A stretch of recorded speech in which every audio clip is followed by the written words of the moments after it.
Good morning. Hayom Yom, Chof Beis Nissan, the 7th day of the Omer, and Achron Shel Pesach. So the Rebbe begins by telling us that on Achron Shel Pesach, on the last day of Pesach, you should daven Shachris and then make Kiddush. Now obviously for the Kiddush to be kosher, for the Kiddush to work, you're either going to need to eat something or drink another cup of wine. But that is all you should do. You should not sit down for a Seudah Yom Tov. You should not sit down for a Yom Tov meal. After making Kiddush, you should daven Mincha.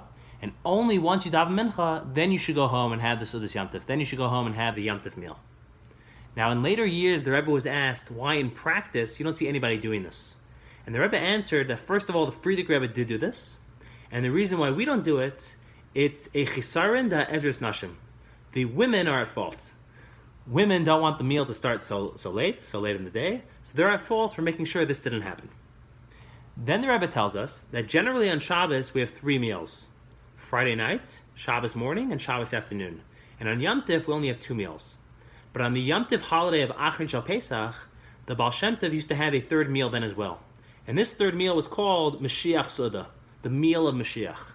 And the reason why it was called MOSHIACH'S SEUDAH, the meal of Mashiach, is because throughout the last day of Pesach, throughout Achron Shel Pesach, and specifically in the afternoon of Achron Shel Pesach, the spirit and energy of Mashiach is present in the air. It's palpable. And therefore, the Seudah which takes place then is called Moshiach's Seudah.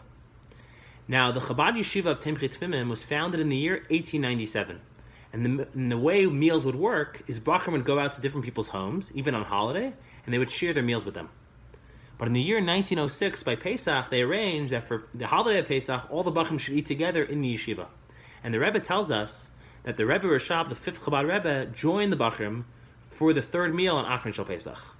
And there was 310 bochurim at the time, and they were sitting on 18 long tables, and the Rebbe joined them. And the Rebbe told everybody there to drink 4 cups of wine, similar to the 4 cups of wine we drink by the Seder. So they should drink the 4 cups, and then the Rebbe Rashab said, Das is Seudas Mashiach. This is Moshiach's Seudah. That's the Hayom Yom. Now the Rebbe clarified that although the directive to drink 4 cups of wine is specifically connected to bochurim and Temchei Tmimim and Temchei Tmimim alumni, it applies to everyone, all Jews, regardless of your background or your gender. You should make sure to drink these 4 cups. And then the Rebbe explained why do we drink these 4 cups in general, and why does it have a special connection to bochurim. So he explained it based on a Talmud. The Talmud says, why do we in general drink the 4 cups by the Seder? So it says for 2 reasons. First of all, it is a callback and it is symbolic of what happened in Egypt. Because it says about Egypt that God poured 4 cups of wrath, 4 cups of fury on the Egyptians. And he also poured 4 cups of blessing, 4 cups of salvation on the Jewish people. So these 4 cups symbolize the 4 good and bad cups that happened in Egypt. Additionally, says the Talmud, the 4 cups of the Seder symbolize something in the future.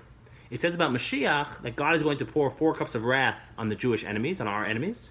And he's also going to pour 4 cups of blessing, 4 cups of salvation on the Jewish people. So the 4 cups by the Seder symbolize the 4 cups of blessing by Mashiach.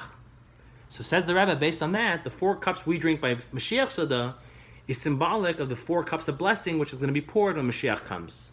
And the Rebbe said it's not just symbolic, but in truth, everything that happens by Mashiach, every phenomenon of Mashiach, is accomplished and comes about and comes into being through something we are doing right now, through our avodah right now.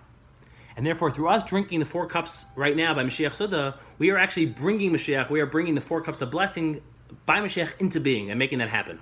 And the reason why that's a special directive for bochurim and has a special connection to bochurim, although everyone does it to a certain extent, is because the most powerful and effective force in the world is Torah. If you want to make real change in the world, it's through Torah.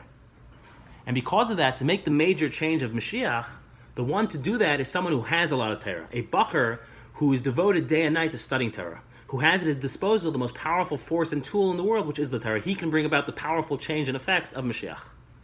Mashiach now, have a wonderful day.